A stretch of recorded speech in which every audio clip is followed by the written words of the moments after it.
Po roce jsme zpátky v Las Vegas na veletrhu CES, největší prezentační akci spotřební elektroniky na světě. A proč jsme sem přijeli? Přijeli jsme se podívat na největší novinky, nikoli však v kategorii spotřební elektroniky, elektroaut a podobně, ale domácích spotřebičů, na která se mainstreamová technická média příliš nezaměřují. V naší reportáži proto uvidíte ty největší zajímavosti a špeky z kategorie spotřebičů.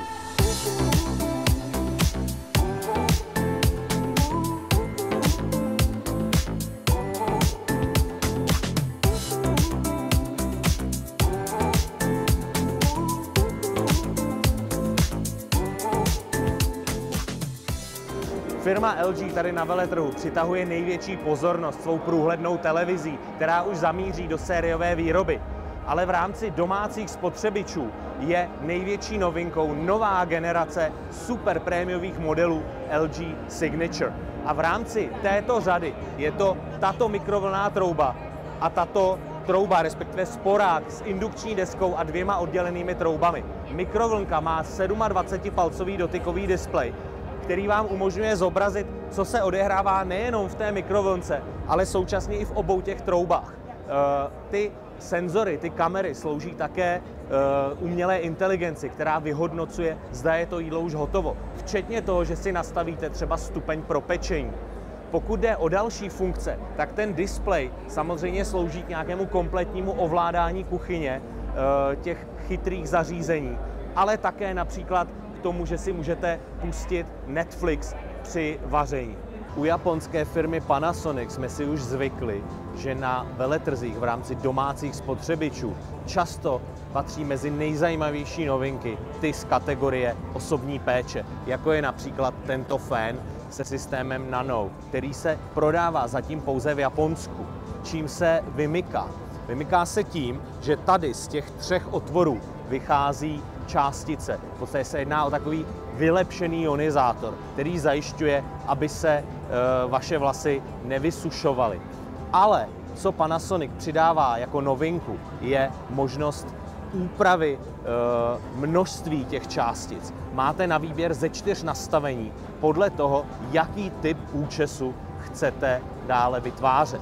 To je určitě zajímavá novinka, s kterou Panasonic přichází na trh.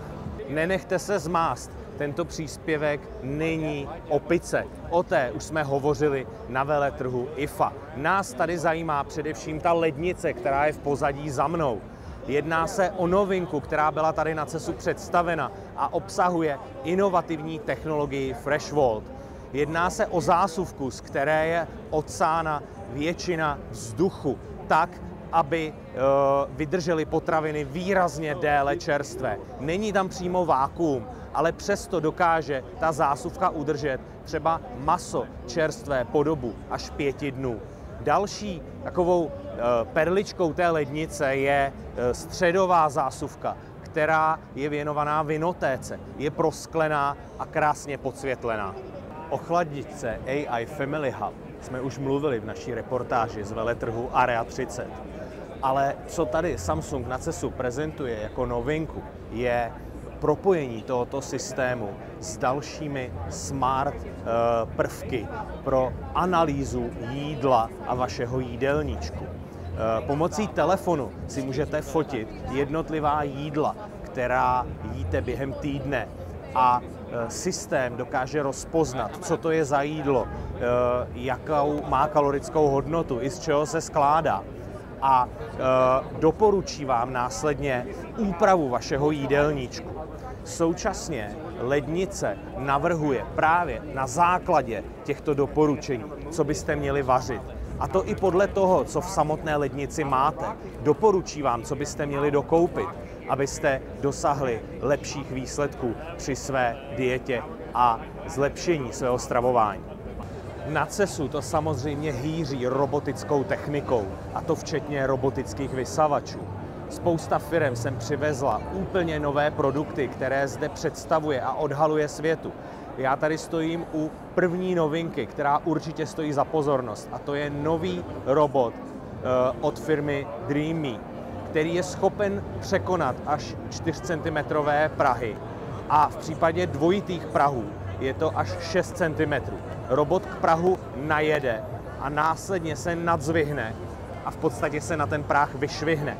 V případě majitelů starších bytů to může být zajímavé řešení, protože právě prahy mezi dveřmi byly pro roboty doposud velkou překážkou. Asi o největší poprask v rámci robotických vysavačů se tady na veletrhu CES postaral Roborock, který představil vůbec první robot, sériově vyráběný robot, žádný prototyp, který umí přesunout pohozené ponožky, trička nebo pantofle pomocí výsuvného ramena. Robot detekuje tyto předměty na podlaze a dokáže je odvést pryč tak, aby na daném místě na podlaze mohl provést úklid. Do budoucna se počítá, že bude robot schopen manipulovat i s větším množstvím předmětů. Jsme na stánku firmy Ecovacs. Ta sem do Las Vegas přivezla kromě nového robotického vysavače X8 Omni, který jsme ale viděli už v Berlíně na veletrhu IFA, novou robotickou sekačku. Tu tady představuje. Je to odhalení této novinky. Sekačka A3000 LiDAR, jak její název napovídá, obsahuje laserovou navigaci, ale nejenom tu. Používá také satelitní navigaci a kamery. Díky tomu se pohybuje na trávníku s přesností na 2 cm a navíc nehrozí žádná kolize s jakýmkoliv předmětem, který by se na trávě mohl nacházet, včetně třeba ležícího domácího mazlíčka. Sekačka nemůže ani spadnout do bazénu nebo do nějaké díry a podobně. Současně nevyžaduje pochopitelně ty kabely, které se dřív u těch starších sekaček museli okolo trávníku instalovat. Každý rok tady na CESu narazíme na nějakou zajímavou novinku určenou nadšencům do grilování. A ani letošek nesklamal.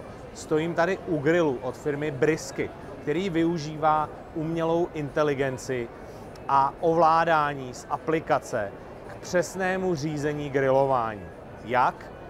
Tady v té části se nachází zásobník na štěpky.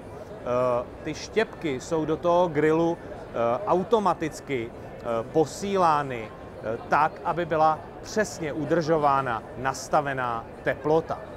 Grill má samozřejmě vnitřní senzor teploty a má také masovou neboli teplotní sondu, kterou zapíchnete do masa nebo i nějakého jiného pokrmu, který v něm budete připravovat v tom grilu. A můžete jak tady na displeji, tak na tabletu nebo v telefonu v aplikaci sledovat, jak ta příprava probíhá a případně upravit nastavení. Takže na dálku změníte například teplotu a změní se frekvence toho odesílání těch štěpek do toho grilu. Na stránky předních světových médií se dostala tato elektrická lžíce, která nese název Electric Salt, elektrická sůl. Je to lžíce, jejímž účelem je snížit váš příjem soli, ale současně, aby vám stále jídlo chutnalo.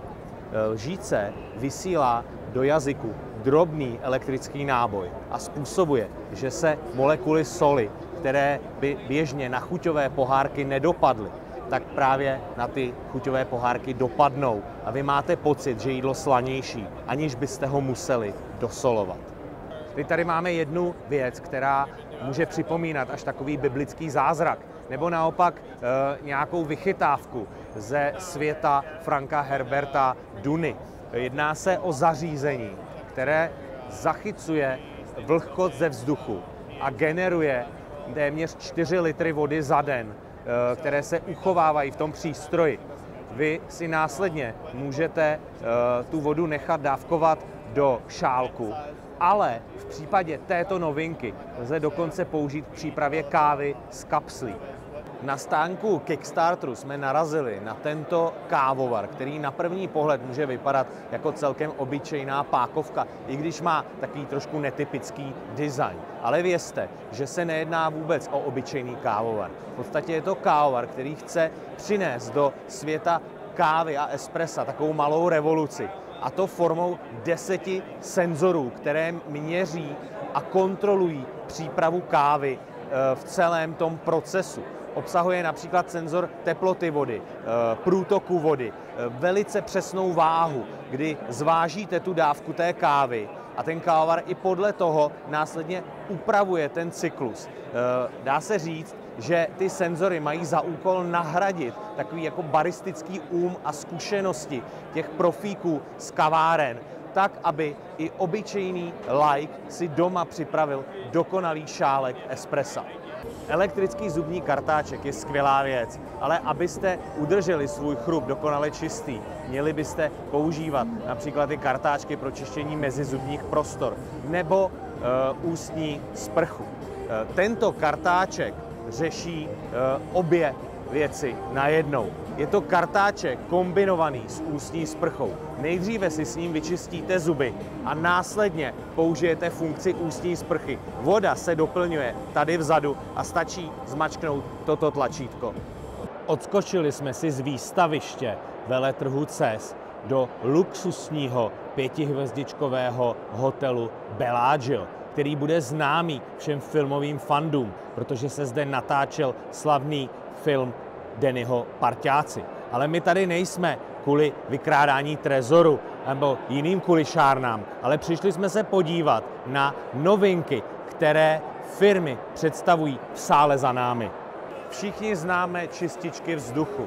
V podstatě je takový domácí spotřebič, de facto ventilátor, který má navíc filtry, přes které prochází vzduch a dochází k zachycování různých škodlivých částic, prachu a tak dále.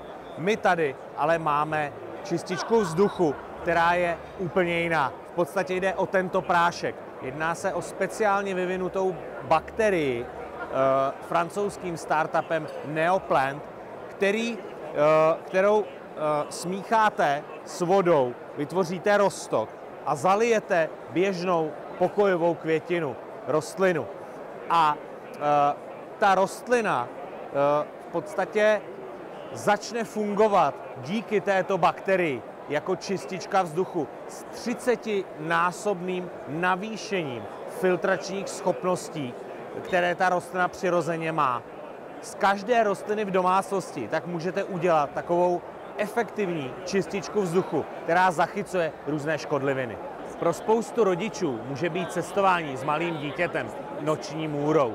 Dítě je v autosedačce neklidné, brečí, je nespokojené, dožaduje se pozornosti. Tento problém se snaží řešit tento produkt. Chytrá autosedačka, která dokáže dítě zabavit pomocí světelných efektů, ale i různých hudebních prvků, písniček, ale i takových věcí, jako je třeba zpěv ptáků a podobně. Autosedačku je možné koupit samostatně, případně v dražší verzi je i jako kočárek, kdy lze tu sedačku vyjmout a následně ji vložit do auta. S výrobky značky Jarbo jsme se poprvé na CESu setkali už asi před 2 lety. Jedná se o modulární řešení pro údržbu vaší zahrady. Robotické řešení, to je potřeba zdůraznit. A od té doby, co jsme tyto výrobky viděli poprvé, tak urazili opravdu velký kus cesty. Přibyla GPS navigace, integrované kamery. To vše ty zařízení posouvá k mnohem větší autonomii, přesnosti v rámci pohybu vaší zahradou. A o čem je ta modulárnost? Vedle sekačky na trávu je k dispozici i fréza a fukar na listí. Tyto moduly připevňujete na tu základnu robotickou, která se následně pohybuje prostorem. Navíc to funguje i jako tažné zařízení, takže ten robot může například vést něco za sebou a pohybovat se za vámi zahradou a pomáhat vám s její údržbou.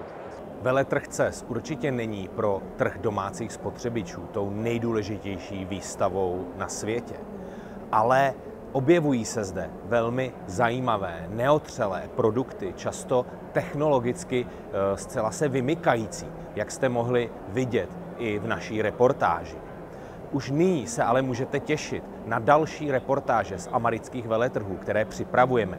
V únoru se tady znovu ve Vegas zúčastníme velké výstavy Kitchen and Bath Show, která obsahuje všechny možné výrobky do kuchyně, včetně vestavných spotřebičů a velmi exkluzivních spotřebičů těch nejvyšších a nejdražších značek. Dále se pak chystáme do Chicaga na veletrh The Inspired Home Show, který se koná hned na začátku března. To je zase jedna z největších výstav s domácími potřebami. Zde se objevují výrobky, zejména z kategorie malých domácích spotřebičů. Určitě odebírejte náš kanál, aby vám žádná z reportáží neunikla.